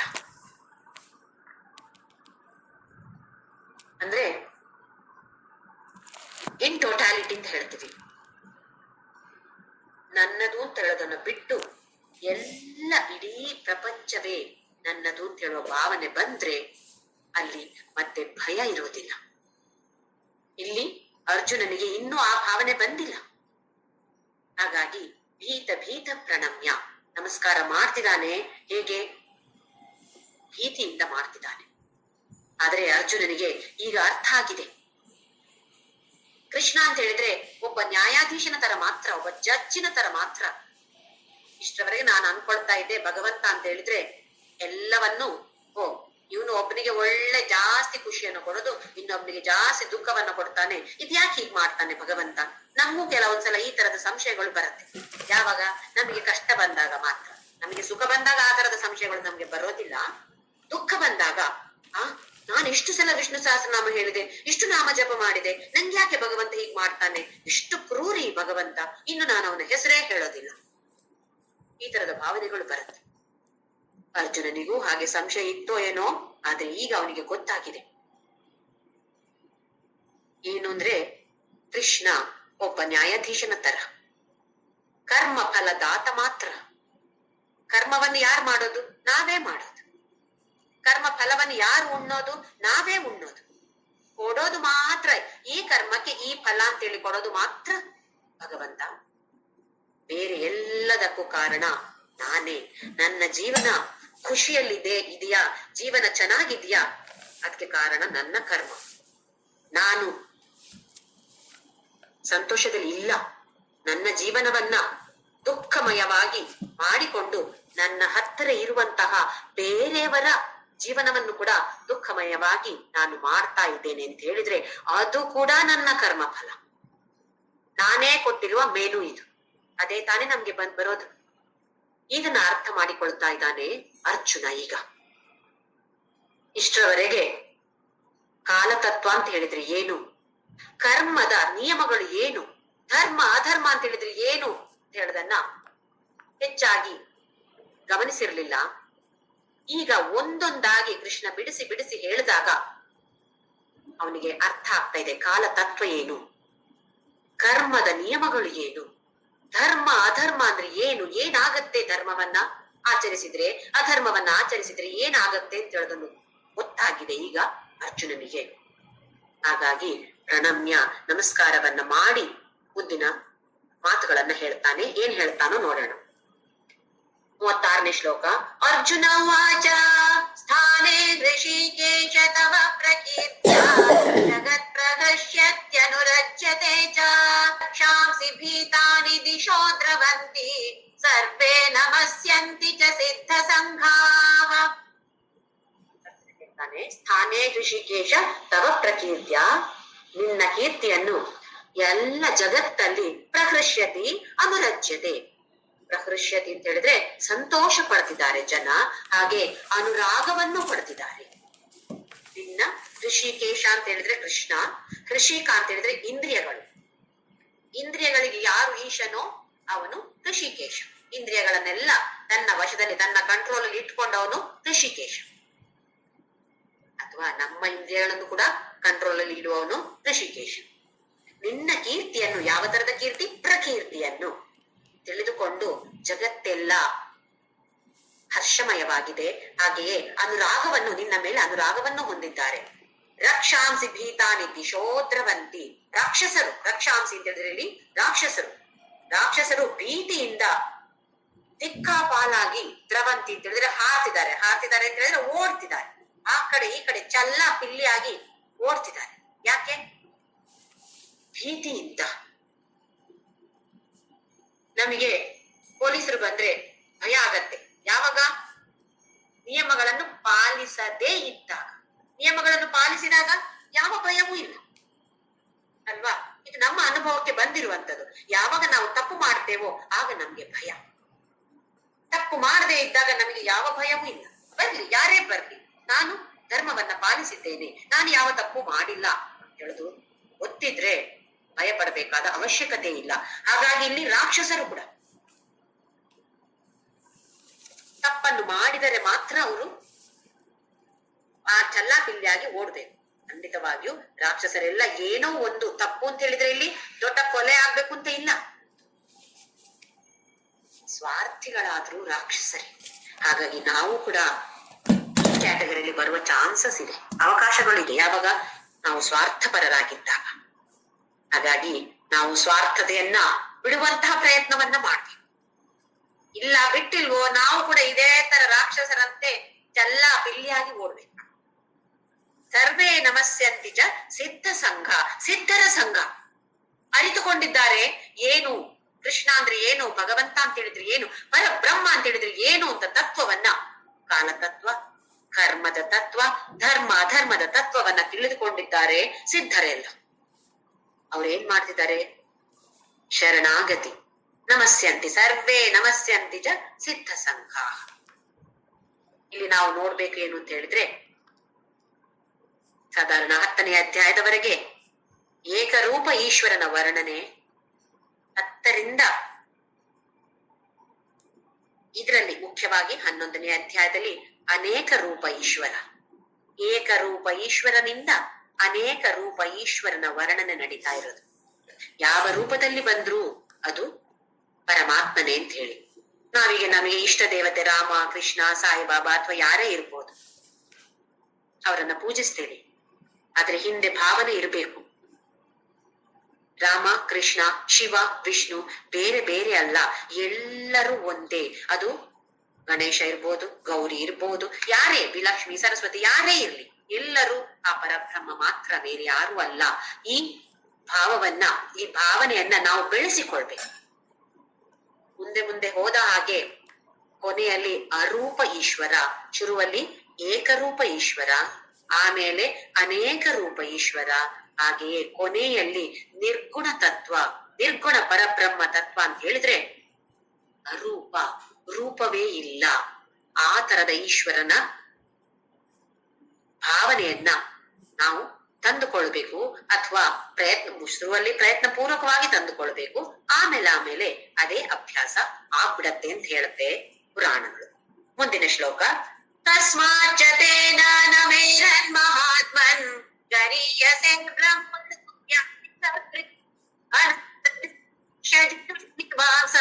ತ್ವಮಕ್ಷರಂ ಸದು ಸತ್ತತ್ಪರಂ ಯತ್. ತಸ್ಮಾತ್ ಚ ತೇನ ನಮೇರನ್ ಮಹಾತ್ಮನ್, ನಿನ್ನನ್ನ, ಹಾಗಾಗಿ ಅಂದ್ರೆ ಇದೆಲ್ಲ ಹೇಳಿರೋ ಕಾರಣ, ನಿನ್ನನ್ಗೆ ಯಾರು ನಮಸ್ಕಾರ ಮಾಡೋದಿಲ್ಲ? ನಮೇರನ್ ಅಂತ ಹೇಳಿದ್ರೆ ಯಾರು ಮಾಡೋದಿಲ್ಲ ಅಂದ್ರೆ ಎಲ್ರು ಮಾಡ್ತಾರೆ ಅಂತ ಅರ್ಥ. ಗರೀಯಸೆ ಯಾಕೆ ಅಂತ ಹೇಳಿದ್ರೆ, ಗರೀಯಸೆ ಬ್ರಹ್ಮಣೋಪಿ ಆದಿಕರ್ತ್ರೆ, ಬ್ರಹ್ಮಣ ಅಪಿ ಆದಿಕರ್ತ್ರೆ. ನೀನು ಆ ಬ್ರಹ್ಮ ಅಂತ ಹೇಳ್ತೀವಿ, ಸೃಷ್ಟಿಕರ್ತ ಬ್ರಹ್ಮ ಅಂತ ಹೇಳ್ತೀವಲ್ಲ, ಚತುರ್ಮುಖ ಬ್ರಹ್ಮ, ಅವನಿಗಿಂತಲೂ ಶ್ರೇಷ್ಠನಾದವನು, ಅವನಿಗಿಂತಲೂ ಆದಿಯಲ್ಲಿ ನೀನು ಇರುವವನು. ಆ ಪರಬ್ರಹ್ಮ ಚತುರ್ಮುಖ ಬ್ರಹ್ಮನನ್ನ ಸೃಷ್ಟಿ ಮಾಡಿದವನು ಅಂತ ಹೇಳಿದ್ರೆ ಆ ಪರಬ್ರಹ್ಮ ಮುಂದೆ ಇದ್ದಾನೆಲ್ವಾ? ಕೃಷ್ಣನಿಗೆ ಹೇಳ್ತಾ ಇರೋದು, ನೀನು ಅವನಿಗಿಂತಲೂ ಮೊದಲೇ ಇರುವವನು, ಅನಂತ, ನೀನು ಆದಿ ಅಂತ ಇಲ್ಲದವನು. ದೇವೇಶ ಜಗನ್ನಿವಾಸ, ಇಡೀ ಜಗತ್ತೇ ನಿನ್ನಲ್ಲಿ ವಾಸ ಮಾಡ್ತಾ ಇದೆ. ತ್ವಂ ಅಕ್ಷರ, ಮತ್ತೆ ನಿರ್ಗುಣ ತತ್ವ ಬರ್ತಾ ಇದೆ. ನೀನು ಅಕ್ಷರ, ಕ್ಷರ ಇಲ್ಲದವನು, ನಾಶವೇ ಇಲ್ಲದವನು. ನೀನು ರೂಪವೇ ಇಲ್ಲದವನು, ನಾಶವೇ ಇಲ್ಲದವನು. ಸತ್ ಅಸತ್, ಸತ್ ಅಂತ ಹೇಳಿದ್ರೆ ಸತ್ ಅಸತ್. ಸತ್ ಅಂತ ಹೇಳಿದ್ರೆ ಯಾವತ್ತು ಶಾಶ್ವತವಾಗಿ ಇರುವಂತದ್ದು ಸತ್. ಅಸತ್ ಅಂತ ಹೇಳಿದ್ರೆ ಶಾಶ್ವತವಾಗಿ ಇಲ್ಲದೆ ಇರುವಂತದ್ದು, ಸ್ವಲ್ಪ ಸಮಯಕ್ಕೆ ಮಾತ್ರ ಇರುವಂತದ್ದು ಅಸತ್. ಅದರಿಂದಲೇ ಸತ್ಯ ಅಸತ್ಯ ಅಂತ ಬಂತು. ಅಸತೋಮಾ ಸತ್ಗಮಯ, ಅಸತ್ತಿನಿಂದ ಸತ್ತಿಗೆ ನಾವು ಹೋಗುವಂತವರಾಗ್ಲಿ. ಅಂದ್ರೆ ನಾನು ಈ ದೇಹದಲ್ಲಿ ಶಾಶ್ವತವಾಗಿರ್ಬೇಕು ಅಂತಲ್ಲ, ನಾನು ಯಾರು ಅಂತ ನನಗೆ ಜ್ಞಾನ ಬರ್ಲಿ. ನಾನು ಈ ದೇಹ ಅಲ್ಲ, ಈ ದೇಹದ ಒಳಗಿರುವಂತಹ ಆತ್ಮ ನಾನು ಅಂತ ಹೇಳಿದ್ರೆ, ಆ ಜ್ಞಾನ ಬಂದ್ರೆ ಮತ್ತೆ ನಾನು ಅಂತ ಹೇಳೋದು ಶಾಶ್ವತ ಅಲ್ವಾ? ಹಾಗಾಗಿ ಅಸತೋಮ ಸದ್ಗಮಯ ಅಂತ ಬಂದಿರೋದು. ನೀನು ಅದರಿಂದಲೂ ಪರಂ, ಸತ್ ಅಸತ್ತನ್ನು ಮೀರಿ ಇದ್ದೀಯಾ ನೀನು ಕೃಷ್ಣ. ನನಗೆ ಈಗ ಅರ್ಥ ಆಗ್ತಾ ಇದೆ ಅಂತ ಅರ್ಜುನ ಹೇಳ್ತಾನೆ. ಮುಂದಿನ ಶ್ಲೋಕ 38ನೇ ಶ್ಲೋಕ, ತ್ವಮಾದಿದೇವ ಪುರುಷ ಪುರಾಣಃ ತ್ವಮಸ್ಯ ವಿಶ್ವಸ್ಯ ಪರಂ ನಿಧಾನಂ ವೇತ್ತಾಸಿ ವೇದ್ಯಂ ಚ ಪರಂ ಚ ಧಾಮ ತ್ವಯಾ ತತಂ ವಿಶ್ವಮನಂತ ರೂಪ. ಮತ್ತೆ ಹೇಳ್ತಿದ್ದಾನೆ, ತ್ವಂ ಆದಿದೇವ, ನೀನು ಆದಿದೇವ, ಎಲ್ಲರಿಗಿಂತ ಮೊದಲೇ ಇದ್ದವನು. ಪುರುಷಃ, ಪುರುಷ ಅಂತ ಹೇಳಿದ್ರೆ ಎಲ್ಲರಲ್ಲೂ ಇರುವಂತವನು ಅಥವಾ ಸರ್ವವ್ಯಾಪಿ ಆಗಿರುವಂತವನು. ಪುರಾಣ, ಮತ್ತೆ ಯಾವತ್ತಿನಿಂದಲೋ ಸನಾತನ ಪುರಾಣ ಯಾವತ್ತಿನಿಂದಲೋ ಇದೆಯಾ. ತ್ವಮಸ್ಯ ವಿಶ್ವಸ್ಯ ಪರಂ ನಿಧಾನಂ, ನಿಧಾನ ಅಂತ ಹೇಳಿದ್ರೆ ಸ್ಲೋ ಅಂತ ಅರ್ಥ ಅಲ್ಲ, ನಿಧಾನವಾಗಿ ಹೋಗುಂತಲ್ಲ. ಇಲ್ಲಿ ನಿಧಾನ ಅಂತ ಹೇಳಿದ್ರೆ ನಿನ್ನಲ್ಲಿಯೇ ಎಲ್ಲರೂ ಇರುವಂತವರು, ಅಥವಾ ನೀನು ಜಗತ್ ಆಶ್ರಯದಾತ, ಎಲ್ಲರಿಗೂ ಆಶ್ರಯದಾತ ನೀನು. ವೇತ್ತಾಸಿ, ಎಲ್ಲವನ್ನು ತಿಳಿದುಕೊಂಡಿರುವವನು ನೀನು, ಸರ್ವಜ್ಞ ನೀನು. ವೇದ್ಯಂ, ತಿಳಿದುಕೊಳ್ಳಬೇಕಾದವನು ನೀನು. ನಾವು ಎಷ್ಟೊಂದು ವಿದ್ಯೆಗಳನ್ನ ಕಲಿತೀವಿ, ಭೌತಶಾಸ್ತ್ರ, ರಸಾಯನಶಾಸ್ತ್ರ, ಜೀವಶಾಸ್ತ್ರ, ಎಷ್ಟೊಂದು ವಿದ್ಯೆಗಳ, ಸಂಗೀತ, ಡ್ಯಾನ್ಸು, ಬೇರೆ ಬೇರೆ ಬೇರೆ ಬೇರೆ ವಿದ್ಯೆಗಳನ್ನ ಕಲಿತುಕೊಳ್ತೇವೆ. ಕಲಿಬಾರ್ದ ಅದೆಲ್ಲ ಕಲಿಬಹುದು, ಆದ್ರೆ ಅದರ ಜೊತೆಯಲ್ಲಿ ನಿಜವಾಗಿ ಬೇಕಾದದ್ದು ಯಾವುದು, ಯಾವುದರ ಬಗ್ಗೆ ನಾನು ತಿಳಿದುಕೊಳ್ಳಬೇಕಾದದ್ದು, ಆ ಪರಬ್ರಹ್ಮನ ಬಗ್ಗೆ ನಾನು ತಿಳಿದುಕೊಳ್ಳಬೇಕಾದದ್ದು ಅಲ್ವಾ? ಹಾಗೆ ಅದನ್ನ ತಿಳಿದುಕೊಳ್ಳೋ ಪ್ರಯತ್ನವನ್ನ ಮಾಡ್ಬೇಕಾಗಿರೋದು. ವೇದ್ಯಂ ಎಲ್ಲವನ್ನು ಅರಿತುಕೊಳ್ಳಬೇಕಾದವರು ಯಾರು? ಯಾವುದನ್ನ ಅರಿತುಕೊಳ್ಳಬೇಕಾದದ್ದು? ನಿನ್ನನ್ನು ಅರಿತುಕೊಳ್ಳಬೇಕಾದದ್ದು. ಒಬ್ಬ ಶ್ರೇಷ್ಠ ವಿಜ್ಞಾನಿ ಐನ್ಸ್ಟೈನ್, ಎಲ್ಲರಿಗೂ ಗೊತ್ತೇ ಇದೆ ಐನ್ಸ್ಟೈನ್ ಬಗ್ಗೆ. ಅವನು ಹೇಳ್ತಾ ಇದ್ದಂತೆ, ನಾನು ಸೃಷ್ಟಿಯ ಬಗ್ಗೆ ಇನ್ನು ಜಾಸ್ತಿ ಜಾಸ್ತಿ ಅರಿತುಕೊಂಡಾಗ ನನಗೆ ಆ ಭಗವಂತನ ಮೇಲೆ ಪ್ರೇಮ ಇನ್ನೂ ಜಾಸ್ತಿ ಆಗ್ತಾ ಇದೆ. ಅಂದ್ರೆ ಆ ವಿಜ್ಞಾನಿಗಳು ಕೂಡ ಕೊಂಡಾಡ್ತಾರೆ ಭಗವಂತನನ್ನು. ನಾವೇನೋ ವಿಜ್ಞಾನದ ಪ್ರಕಾರ ನಾನು ಇದನ್ನೆಲ್ಲ ಒಪ್ಪೋದಿಲ್ಲ ಅಂತ ಹೇಳ್ತೀವಿ. ಆದ್ರೆ ಶ್ರೇಷ್ಠ ವಿಜ್ಞಾನಿಗಳು ಕೂಡ ಆ ಪರಬ್ರಹ್ಮನೇ ಈ ಪ್ರಪಂಚದ ಸೃಷ್ಟಿಯನ್ನ ಮಾಡಿರುವುದು ಅಂತ ಹೇಳ್ತಿದ್ದಾರೆ. ಒಂದೊಂದು ವಿಚಾರವನ್ನ, ಒಂದೊಂದು ವಿಭಾಗವನ್ನ ತೆಗೆದುಕೊಂಡು ಜೀವಶಾಸ್ತ್ರದಲ್ಲಿ ಒಂದು ಸಣ್ಣ ಯಾವುದೋ ಒಂದು ಪ್ರಾಣಿಯ ಬಗ್ಗೆ ತಿಳಿದುಕೊಳ್ಬೇಕು ಅಂತ ಹೇಳಿದ್ರೆ ಕೂಡ ಎಷ್ಟೊಂದು ವಿಚಾರನೇ ತಿಳಿದುಕೊಳ್ಳಕ್ಕೆ. ಈಗ ನಮ್ಮಲ್ಲಿ ಡೆಂಟಿಸ್ಟ್, ಐ ಸ್ಪೆಷಲಿಸ್ಟ್, ಬೇರೆ ಬೇರೆ ಸ್ಪೆಷಲಿಸ್ಟ್ಗಳಿದ್ದಾರೆ. ಯಾಕೆ? ಒಂದು ಅಂಗ, ಬರೇ ಕಣ್ಣಿನ ಅಂಗಕ್ಕೆ ಎಷ್ಟು ಸ್ಪೆಷಲಿಸ್ಟ್ ನೋಡಿ, ಎಷ್ಟಿದೆ ಅದರ ಬಗ್ಗೆ ತಿಳಿದುಕೊಳ್ಳಕ್ಕೆ. ಒಂದೇ ಒಂದು ಮನುಷ್ಯನ ಒಂದು ಅಂಗದ ಬಗ್ಗೆ ತಿಳಿದುಕೊಳ್ಳಿಕ್ಕೆ ಹಲವಾರು ವರ್ಷಗಳು ಕಲಿಬೇಕು. ಹಾಗಾದ್ರೆ ಈ ಪರಬ್ರಹ್ಮನ ಬಗ್ಗೆ ತಿಳಿದುಕೊಳ್ಳಕ್ಕೆ ಎಷ್ಟು ಜನ್ಮ ನಾವು ಕಲಿಬೇಕು ಅಲ್ವೇ? ನೀನೇ ಎಲ್ಲರೂ ತಿಳಿದುಕೊಳ್ಳಬೇಕಾದಂಥವನು ನೀನೇ. ಪರಂಚ ಧಾಮ, ಅತ್ಯಂತ ಉತ್ತಮವಾದ ಧಾಮ ಅಂತ ಹೇಳಿದ್ರೆ ನೀನೇ. ನಿನ್ನಲ್ಲಿ ಬಂದ ಮೇಲೆ ಮತ್ತೆ ನಮ್ಗೆ ರಿಟರ್ನ್ ಟಿಕೆಟ್ ಇಲ್ಲ. ತ್ವಯಾತತಂ ವಿಶ್ವಂ ಅನಂತ ರೂಪ, ನೀನು ಸರ್ವವ್ಯಾಪಿಯಾಗಿ ಎಲ್ಲ ರೂಪದಲ್ಲಿಯೂ ನೀನೇ ಇದೆಯಾ. ನಿನಗೆ ಅಂತ್ಯವೇ ಇಲ್ಲ, ನಿನ್ನ ರೂಪಕ್ಕೆ ಅಂತವೇ ಇಲ್ಲ. ಅನಂತ ರೂಪ. ಇಲ್ಲಿ ನೋಡಿ, ಏಕರೂಪದಿಂದ ಅನೇಕ ರೂಪಕ್ಕೆ ಹೋಗ್ತಾ ಇರೋದು ನಾವು. ಹಾಗೆ ಮುಂದೆ ಮುಂದೆ ಹೋದಾಗೆ ಕೊನೆಯಲ್ಲಿ ಜ್ಞಾನ ಯೋಗ ಬಂದಾಗ ಅರೂಪಕ್ಕೂ ನಾವು ಹೋಗುವಂತವರಾಗ್ಬೇಕು. ಮುಂದಿನ ಶ್ಲೋಕ. ವಾಯುರ್ಯಮೋಗ್ನಿರ್ವರುಣ ಶಶಾಂಕಃ ಪ್ರಜಾಪತಿ ಸ್ವಂ ಪ್ರಪಿತಾಮಹಶ್ಚ ನಮೋ ನಮಸ್ತೆಸ್ತು ಸಹಸ್ರ ಕೃತ್ವಃ ಪುನಶ್ಚ ಭೂಯೋಪಿ ನಮೋ ನಮಸ್ತೆ. ಈಗ ಮತ್ತೆ ಎಲ್ಲ ಲಿಸ್ಟ್ ಅನ್ನ ಹೇಳ್ತಾನೆ ಅರ್ಜುನ. ನೀನಿವ್ನು, ವಾಯು, ಯಮ, ಅಗ್ನಿ, ವರುಣ, ಶಶಾಂಕ ಅಂತ ಹೇಳಿದ್ರೆ ಚಂದ್ರ, ಪ್ರಜಾಪತಿ ಅಂತ ಹೇಳಿದ್ರೆ ಕೆಲವು ಕಡೆ ಬ್ರಹ್ಮ ಅಂತ ಹೇಳ್ತಾರೆ, ಇನ್ನು ಕೆಲವರು ಬ್ರಹ್ಮನ ಮಾನಸ ಪುತ್ರರಿಗೆ ಕೂಡ ಪ್ರಜಾಪತಿ ಅಂತ ಹೇಳ್ತಾರೆ. ಅಂತ ಹೇಳಿದ್ರೆ ಮರೀಚಿ, ಕಶ್ಯಪ ಇವರೆಲ್ಲ ಬ್ರಹ್ಮನ ಮಾನಸ ಪುತ್ರರು, ಅವರನ್ನು ಕೂಡ ಪ್ರಜಾಪತಿ ಅಂತ ಹೇಳ್ತಾರೆ. ಹಾಗೆ ಬ್ರಹ್ಮನು ಇರ್ಬೋದು ಅಥವಾ ಈ ಪ್ರಜಾಪತಿಗಳು ಇರ್ಬೋದು.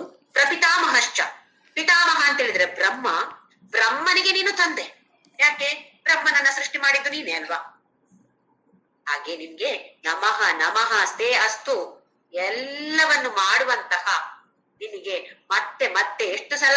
ಸಾವಿರ ಸಲ ನಿನಗೆ ನಮಸ್ಕಾರ. ಪುನಶ್ಚ ಭೂಯೋಪಿ ನಮೋ ನಮಸ್ತೆ.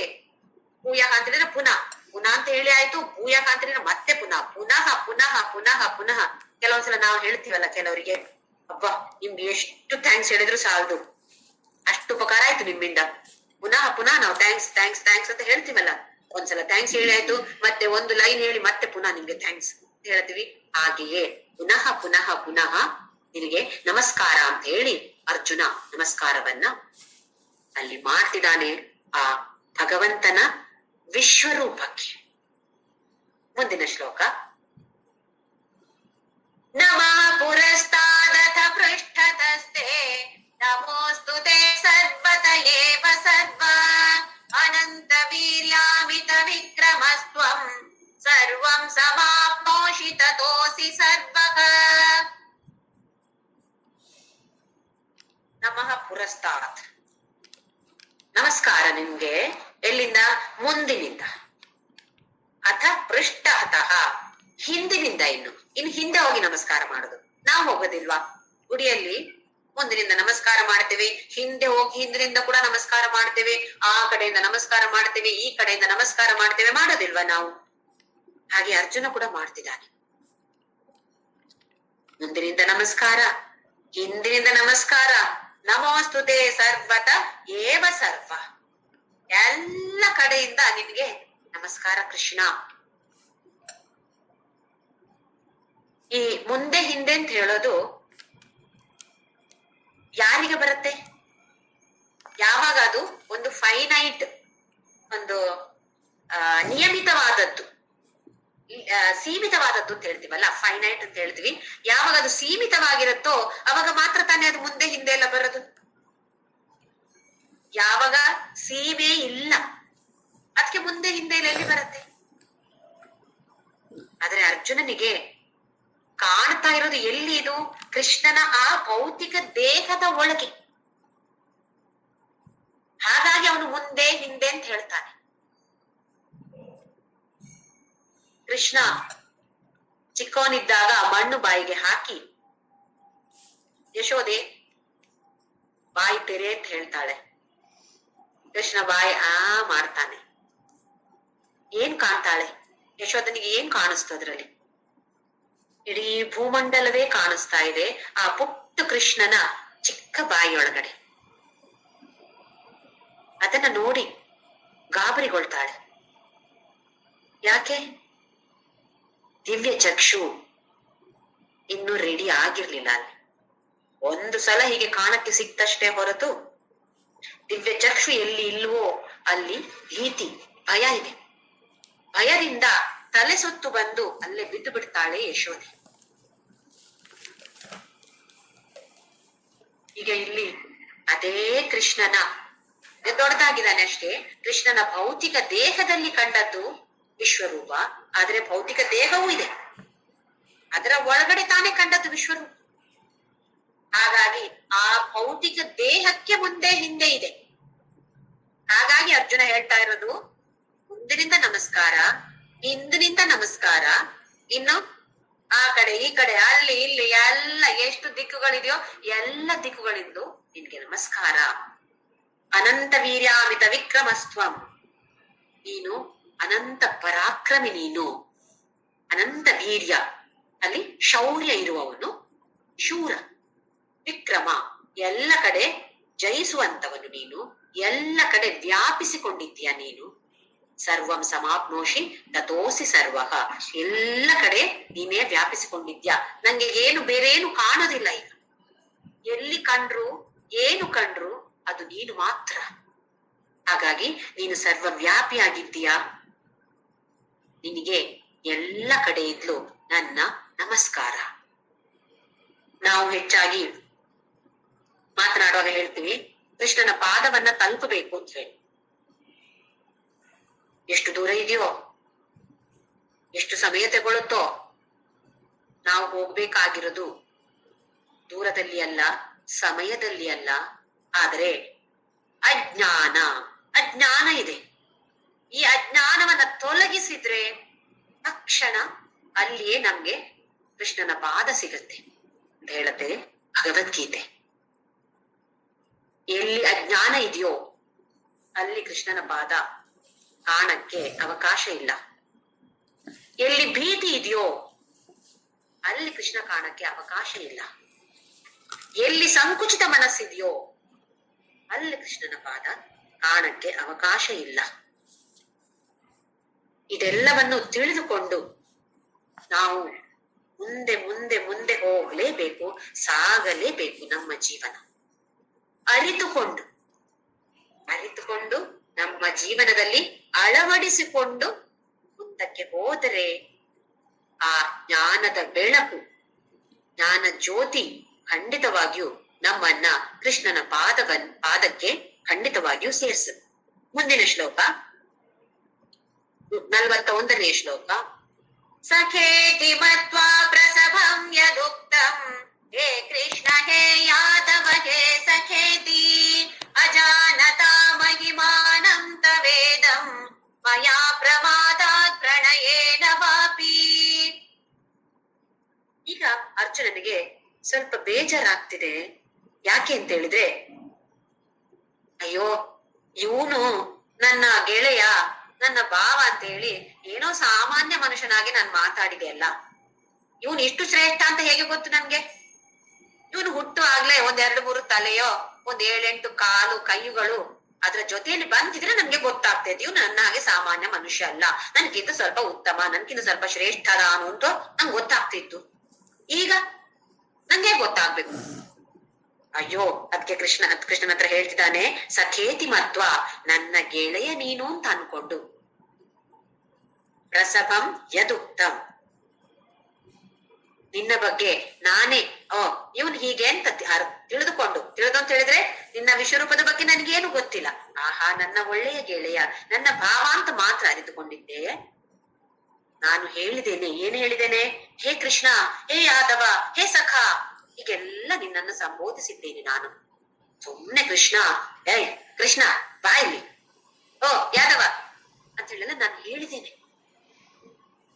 ಈಗ ಅವನಿಗೆ ಅಯ್ಯೋ ತಪ್ಪು ಮಾಡಿದೆ ನಾನು, ಇಷ್ಟು ಶ್ರೇಷ್ಠವಾದವನನ್ನ ನಾನು ಹಾಗೆಲ್ಲ ಕರಿಬಾರ್ದಾಗಿತ್ತು ಅಂತ ಹೇಳಿ, ಅಜಾನತ, ನನಗೆ ಗೊತ್ತಿರ್ಲಿಲ್ಲ ಕೃಷ್ಣ, ಇದೆಲ್ಲ ನೀನು ಇಷ್ಟು ಶ್ರೇಷ್ಠದ ಅಂತ ಗೊತ್ತಿದ್ರೆ ಹಾಗೆ ಕರಿತಿದ್ನಾ? ಮಹಿಮಾನಂ ತವೇದಂ, ಅಜಾನತ ಮಹಿಮಾನಂ ತವೇದಂ, ನಿನ್ನ ಈ ತರದ ವಿಚಾರಗಳು ನನಗೆ ಗೊತ್ತಿಲ್ಲದ ಕಾರಣ, ನಿನ್ನ ಬಗ್ಗೆ ತವ ಇದಂ ಮಹಿಮಾನಂ ಅಜಾನತ, ನಿನ್ನ ಈ ತರದ ಶ್ರೇಷ್ಠತೆಯನ್ನು ನನಗೆ ಗೊತ್ತಿಲ್ಲದ ಕಾರಣ, ಮಯಾ ಪ್ರಮಾದಾತ್, ಪ್ರಮಾದದಿಂದ, ಅಥವಾ ಪ್ರಣಯೇನ, ಅಥವಾ ತುಂಬಾ ಪ್ರೀತಿಯಿಂದ ನಾನು ನಿಮ್ಗೆ ಅಪಮಾನ ಮಾಡಿರಬಹುದು. ಮಾಡಿದಿನೋ ಗೊತ್ತಿಲ್ಲ, ಆದ್ರೆ ಮಾಡಿರುವ ಚಾನ್ಸಸ್ ಇದೆ. ನಾವು ಕೂಡ ಹಾಗೆ ಮಾಡ್ತೀವಲ್ಲ ನಮ್ಮ ಫ್ರೆಂಡ್ಸ್ ಜೊತೆ ಎಲ್ಲ ಇದ್ದಾಗ. ಕೆಲವೊಂದ್ಸಲ ಏನೇನಾದ್ರೂ ಹೆಸರು ಹಿಡಿದು ಕರಿತೀವಿ ಅವರಿಗೆ. ಕೆಲವರಿಗೆ ಹೆಸರು ಇಡ್ತೀವಿ ನೋಡಿ ನಾವು, ಏನಾದ್ರೂ. ಅದು ಶಾಲೆ ಕಾಲೇಜುಗಳಲ್ಲಿ ಸ್ವಲ್ಪ ಜಾಸ್ತಿ, ಮನೇಲಿ ಒಂದ್ ಇರತ್ತೆ ಅದು ಬೇರೆ. ಶಾಲೆ ಕಾಲೇಜುಗಳಲ್ಲಿ ಅವರ ವರ್ತನೆ ಹೇಗಿದ್ಯೋ ನೋಡಿ ಅದರ ಪ್ರಕಾರ ಒಂದು ಹೆಸರಿಡ್ತೀವಿ ನಾವು ಫ್ರೆಂಡ್ಸಿಗೆಲ್ಲ, ಮತ್ತೆ ಆ ಹೆಸರಲ್ಲೇ ಕರಿತೀವಿ. ಅದು ದೊಡ್ಡದಾದ್ಮೇಲೂ ಹಾಗೆ ಇರುತ್ತೆ. ಮದುವೆಯಾಗಿ ಎಷ್ಟೋ ವರ್ಷ ಆದ್ಮೇಲೆ ಕೂಡ ನಿನ್ನ ಆ ಹೆಸರಲ್ವಾ, ನಿನ್ನ ಹೆಸರು ಹೀಗೆ ಅಂತ ಯಾರಿಗ್ ಗೊತ್ತು? ನನ್ನ ಹೆಸರು ಜ್ಯೋತಿ, ಕೇಟಿ ಅಂತ ಇತ್ತು, ನಂಗೆ ಇನಿಷಿಯಲ್ ಕೇಟಿ ಅಂತ ಇತ್ತು. ಹಾಗೆ ನನ್ನ ಫ್ರೆಂಡ್ಸ್ ಎಲ್ಲ ನನ್ನ ಕೇಟಿ ಅಂತ ಕರಿತಿದ್ರು. ಜ್ಯೋತಿ ಅಂತ ಹೇಳಿದ್ರೆ ಯಾರಿಗೂ ಗೊತ್ತಾಗ್ತಿರ್ಲಿಲ್ಲ, ಕೇಟಿ ಅಂತ ಹೇಳಿದ್ರೆ ಮಾತ್ರ ಗೊತ್ತಾಗ್ತಾ ಇತ್ತು. ಹಾಗೆ ಇಲ್ಲಿ ಕೃಷ್ಣನಿಗೂ ಕೂಡ ಬೇರೆ ಬೇರೆ ಹೆಸರಿಟ್ಟಿರ್ಬೋದು ಅರ್ಜುನ. ಪ್ರಣಯೇನ, ಅದು ಪ್ರೀತಿಯಿಂದ ಇರ್ಬೋದು, ಅಥವಾ ಪ್ರಮಾದವಶಾತ್ ಕೂಡ ಇರ್ಬೋದು, ಸುಮ್ಮನೆ ತಮಾಷೆಗೆ ಕೂಡ ಹಾಗಿರ್ಬೋದು. ಹಾಗೆ ಕರ್ದಿದ್ದೇನೆ ಮಾತ್ರ, ಸುಮ್ಮನೆ ಕೃಷ್ಣ ಅಂತ ಹೇಳಿಲ್ಲ, ಕರ್ದಿದ್ದೇನೆ ನಾನು. ಅದೀಗ ಅವನಿಗೆ ಕಷ್ಟ ಅನ್ನಿಸ್ತಾ ಇದೆ. ಛೇ, ಹೀಗೆಲ್ಲ ನಾನು ಅವನ್ನ ಹೇಳ್ಬಾರ್ದಾಗಿತ್ತೋ ಏನೋ. ಈಗಾದ್ರೂ ತಿಳಿದುಕೊಂಡಿದ್ದಾನಲ್ಲ ಅಂತ ನಾವು ಸಂತೋಷ ಪಡ್ಬೇಕು. ನಾವ್ ಇವಾಗ್ಲೂ ತಿಳಿದುಕೊಂಡಿಲ್ವಲ್ಲ ಅವನ ಶ್ರೇಷ್ಠತೆಯ ಬಗ್ಗೆ. ಸುಮ್ನೆ ಈ ಕಿವಿಯಲ್ಲಿ ಕೇಳ್ತೀವಿ, ಈ ಕಿವಿಯಲ್ಲಿ ಬಿಡ್ತೀವಿ, ಇಲ್ಲಿಂದ ಅಲ್ಲಿಗೆ ಹೋಗ್ಬಿಡತ್ತೆ. ಇಲ್ಲ, ಈ ಕಿವಿಯಿಂದ ಕೇಳಿ ಇಲ್ಲಿವರೆಗೆ ಇರತ್ತೆ, ಮತ್ತೆ ಇಲ್ಲಿಂದ ಹೊರಗಡೆ ಬರುತ್ತೆ, ಹೊರಗಡೆ ಬಾರದೇ ಇದ್ರು ಇಲ್ಲಿ ಇರತ್ತೆ. ಆದ್ರೆ ಅದು ಸಮಯದಲ್ಲಿ ನಮ್ಮ ನೆನಪಿಗೆ ಬರೋದಿಲ್ಲ. ಕೃಷ್ಣನ ಶ್ರೇಷ್ಠತೆಯ ಬಗ್ಗೆ ಭಜನೆ ಹಾಡ್ತೀವಿ, ಹಾಡಿದಾಗ್ಲೂ ಆ ಒಂದು ಕ್ಷಣ ಮನಸ್ಸು ಹೌದಲ್ಲ, ಕೃಷ್ಣಾಕ ನಾಮ ಅನುಮೋಲು ಬೋಲೋ ಅಂತ ವೀಣಾಕ್ಕ ನಮ್ಗೆ ಹೇಳ್ಕೊಟ್ಟಿದ್ದಾರೆ. ಎಷ್ಟು ಚೆನ್ನಾಗಿರೋ ಹಾಡು, ಅನುಮೋಲು ಬೋಲೋ, ಇದಕ್ಕೆ ಸಮಾನವಾಗಿ ಏನೂ ಇಲ್ಲ. ಹೇಳಿದಾಗ ಆಹಾ ಹೌದು ಹೌದು ಎಲ್ಲ ಅನ್ಸತ್ತೆ. ಆ ಭಜನೆ ಮುಗಿಸಿ ಹೊರಗಡೆ ಬಂದ್ರೆ ಮತ್ತೆ ಬೇರೆಯವರ ಜೊತೆಲಿ ಜಗಳ. ಎಲ್ಲೋಯ್ತು ನಮ್ಮ ಮನಸ್ಸು? ಅರಿತುಕೊಂಡಿತ್ತಲ್ವಾ ಕೃಷ್ಣನ ಬಗ್ಗೆ ಅನುಮೋಲ್ ಅಂತ ಹೇಳಿ, ಮತ್ತೆಲ್ಲೋಯ್ತು? ಇದನ್ನ 1 ಗಂಟೆ 2 ಗಂಟೆಗೆ ಮಾತ್ರ ಸೀಮಿತವಾಗಿರಿಸದೆ 24 ಗಂಟೆಯೂ ನಮ್ಮ ಜೊತೆ ಆ ತತ್ವ ನಮ್ಮ ಜೊತೆ ಇರ್ಲಿ, ಆ ಭಾವನೆ ನಮ್ಮ ಜೊತೆ ಇರ್ಲಿ ಅಂತ ಹೇಳಿ ನಾವು ದಿನ ಅದನ್ನು ಪ್ರಾರ್ಥನೆ ಮಾಡ್ಬೇಕು. ನಿನ್ನ ನೆನಪನ್ನ ನನಗೆ ಕೊಡು, ಬೇರೆ ಅದು ಕೊಡು ಇದು ಕೊಡಲ್ಲ ಕೇಳ್ತೀವಲ್ಲ, ಅದ್ರ ಜೊತೆ ಇದು ಒಂದನ್ನು ಸ್ವಲ್ಪ ಸೇರಿಸಿಕೊಳ್ಳೋಣ. ಇಲ್ಲ, ಅದನ್ನ ಸ್ವಲ್ಪ ಸ್ವಲ್ಪವಾಗಿ ಬಿಟ್ಟು ಇದಕ್ಕೆ ಪ್ರಾಮುಖ್ಯತೆಯನ್ನು ಕೊಡೋಣ. ನಿನ್ನ ಸ್ಮರಣೆ ನನಗೆ ಯಾವಾಗ್ಲೂ ಇರ್ಲಿ, ಸದಾ ಎನ್ನ ನಾಲಿಗೆಯಲ್ಲಿ ಬರಲಿ ರಾಮನಾಮ. ನಾಲಿಗೆಯಲ್ಲಿ ಬರುತ್ತೆ, ಮನಸ್ಸು ಭಾರಿ ಕಷ್ಟ ಅಲ್ಲ ಇದು. ನಾಲಿಗೆ ರಾಮ ರಾಮ ರಾಮ ರಾಮ ಶ್ರೀರಾಮ್ ಜಯರಾಮ್ ಜಯ ಜಯರಾಮ್ ಹೇಳ್ತಾನೆ ಇರತ್ತೆ, ಮನಸ್ಸು ಮಾತ್ರ ಅಲ್ಲಿ ಇಲ್ಲಿ ಓಡಾಡ್ತಾ ಇರತ್ತೆ ಅಲ್ವಾ. ಆ ಮನಸ್ಸನ್ನ ನಮ್ಮ ವಶದಲ್ಲಿ ತೆಗೆದುಕೊಳ್ಳುವ ಪ್ರಯತ್ನವನ್ನು ಮಾಡ್ಬೇಕು. ಇಲ್ಲ, ಗೊತ್ತಿಲ್ಲದೆ ಇದ್ದವರಿಗೆ ಸರಿ ಬಿಟ್ಟು ಬಿಡ್ಬೋದು. ಆದ್ರೆ ನಮ್ಗೆ ಈಗ ಭಗವದ್ಗೀತೆ ಅರ್ಥ ಅರಿತುಕೊಂಡ ನಮ್ಗೆ ಗೊತ್ತಿದೆ, ನನ್ನ ಮನಸ್ಸು ನನ್ನ ವಶದಲ್ಲಿ ಇರ್ಬೇಕು, ಬೇರೆಯವ್ರ ವಶಕ್ಕೆ ನಾನು ಕೊಡಬಾರ್ದು. ಬೇರೆಯವರು ನನ್ನನ್ನ ಹೊಗಳಿದ್ರು, ನನ್ನನ್ನ ತೆಗಳಿದ್ರು, ನನಗೆ ಅದೇನು ವ್ಯತ್ಯಾಸ ಆಗ್ಬಾರ್ದು. ಹೊಗಳಿದಾಗ ಓ ಅಂತ ಮೇಲೆ, ತೆಗಳಿದಾಗ ಅಯ್ಯೋ ಅಂತ ಕೆಳಗಡೆ. ಹಾಗಾಗದೆ ಸಮಾನವಾಗಿ ಸ್ವೀಕಾರ ಮಾಡುವಂತಹ ಬುದ್ಧಿ ನಮ್ಗೆ ಬರ್ಬೇಕು ಅಂತ ಹೇಳಿದ್ರೆ ಅವನ ಸ್ಮರಣೆ ನಮ್ಗೆ ಕಂಟಿನ್ಯೂಸ್ ಆಗಿ ನಿರಂತರವಾಗಿ ಆಗ್ಲೇಬೇಕು. ಹಾಗೀಗ ಅರ್ಜುನ ಮುಂದಿನ ಶ್ಲೋಕದಲ್ಲಿ ಏನ್ ಹೇಳ್ತಾನೋ ನೋಡೋಣ. 42ನೇ ಶ್ಲೋಕ. ಯಚ್ಚಾವಹಾಸಾರ್ಥಮಸತ್ಕೃತೋಸಿ ವಿಕಾರ ಶಯ್ಯಾಸನ ಭೋಜನೇಷು ಏಕೋತವಾಪ್ಯಚ್ಯುತ ತತ್ಸಮಕ್ಷಂ ತತ್ಕ್ಷಾಮಯೇ ತ್ವಾಮಹಮಪ್ರಮೇಯಂ. ಯಚ್ಚ ಅವಹಾಸಾರ್ಥ, ಸುಮ್ಮನೆ ತಮಾಷೆಗೋಸ್ಕರ ನಾನು ಏನೋ ಹೇಳಿರ್ಬೋದು, ನಿಂಗೆ ಅಪಮಾನ ಮಾಡಿರ್ಬೋದು ಕೃಷ್ಣ. ಅಸತ್ಕೃತೋಸಿ, ಮಾಡಬಾರದಂತಹ ಕೆಲಸವನ್ನು ಕೂಡ ನಾನು ಮಾಡಿರ್ಬೋದು. ಸುಮ್ನೆ ತಮಾಷೆಗೂ ಇರ್ಬೋದು, ಪ್ರೀತಿಯಿಂದ ಇರ್ಬೋದು, ಪ್ರಮಾದವಶಾತ್ ಕೂಡ ಇರ್ಬೋದು. ಯಾವಾಗೆಲ್ಲ ವಿಹಾರ, ನಾವು ಸಾಕಷ್ಟು ಸಲ ವಿಹಾರಕ್ಕೆ ಹೋಗಿದ್ದೇವಲ್ಲ, ಅಲ್ಲಿ ಇಲ್ಲಿ ಪಿಕ್ನಿಕ್ ಎಲ್ಲ ಹೋಗಿದ್ದೇವಲ್ಲ ನಾವು. ಆಗ ಶಯ್ಯ, ಮಲ್ಕೊಂಡಿರುವಾಗ ಇವರು ಸೋದರ ಭಾವಂದ್ರು ಹಾಗೆ ಉತ್ತಮ ಗೆಳೆಯರು ಮಲ್ಕೊಳ್ಳುವಾಗ ಕೂಡ ಜೊತೆ ಜೊತೆಯಾಗಿ ಮಲ್ಕೊಳ್ತಾ ಇದ್ರಂತೆ ಅರ್ಜುನ ಮತ್ತೆ ಕೃಷ್ಣ. ಪ್ರೀತಿ ಪಾತ್ರರಾದವ್ರಲ್ವಾ, ಹಾಗಾಗಿ ಮಲ್ಕೊಳ್ಳುವಾಗ ಕೂಡ ಹರಟೆ ಹೊಡ್ಕೊಂಡು ಮಲ್ಕೊತಾ ಇದ್ರು. ಮಲ್ಕೊಂಡಿರುವಾಗ ನಾನು ಕಾಲ ನಿನ್ನ ಮೇಲೆ ಹಾಕಿರ್ಬೋದು, ನನ್ಗೇನು ಗೊತ್ತು ನೀನಿಂತ ಶ್ರೇಷ್ಠ ಅಂತ ಹೇಳ್ಕೊಂಡು. ನಿದ್ದೆಯಲ್ಲಿ ಗೊತ್ತಿಲ್ಲದೆ ಪ್ರಮಾದವಶಾತ್ ಅಪಮಾನ ಮಾಡಿರ್ಬೋದು. ಆಸನ, ಕೂತ್ಕೊಂಡಿರುವಾಗ, ಅಥವಾ ಭೋಜನೇಶು, ಊಟ ಮಾಡುವಾಗ ನಿನ್ನ ತಟ್ಟೆಯಿಂದ ನಾನು ತಗೊಂಡಿರ್ಬೋದು, ಅಥವಾ ನನ್ನ ತಟ್ಟೆಯಿಂದ ನನ್ನ ಎಂಜಲನ್ನ ನಿನ್ನ ತಟ್ಟೆಗೆ ಹಾಕಿರ್ಬೋದು ನಾನು. ಇದೆಲ್ಲ ಅರ್ಜುನನಿಗೆ ಈಗ ಮಾಡಿದ್ದು ತಪ್ಪು ಅಂತ ಅನ್ನಿಸ್ತಾ ಇದೆ. ಏಕಃ, ನಾವಿಬ್ರೇ ಇದ್ದಾಗ, ಏಕ ಅಂತ ಹೇಳಿದ್ರೆ ಒಬ್ಬನೇ ಇದ್ದಾಗ, ಒಬ್ಬನೇ ಅಂತ ಹೇಳಿದ್ರೆ ನನ್ನ ಜೊತೆ ನೀನು ಒಬ್ಬನೇ ಇದ್ದಾಗ, ಅಥವಾ ಅಚ್ಯುತ ತತ್ ಸಮಕ್ಷಂ, ಬೇರೆಯವರ ಸಮಕ್ಷದಲ್ಲಿ ಇರ್ಬೋದು. ಜನರು ಇದ್ರು ಜೊತೆಲಿ ಇದ್ದಾಗ ಕೂಡ ನಾನು ನಿನ್ಗೆ ಅಪಮಾನ ಮಾಡಿರ್ಬೋದು. ಯಾಕೆ? ತಮಾಷೆಗಾಗಿ ಇರ್ಬೋದು, ಪ್ರೀತಿಯಿಂದ ಇರ್ಬೋದು, ಅಥವಾ ಪ್ರಮಾದವಶಾತ್ ಕೂಡ ಬಾಯಿ ತಪ್ಪಿ ಅದು ಕೂಡ ಇರ್ಬೋದು.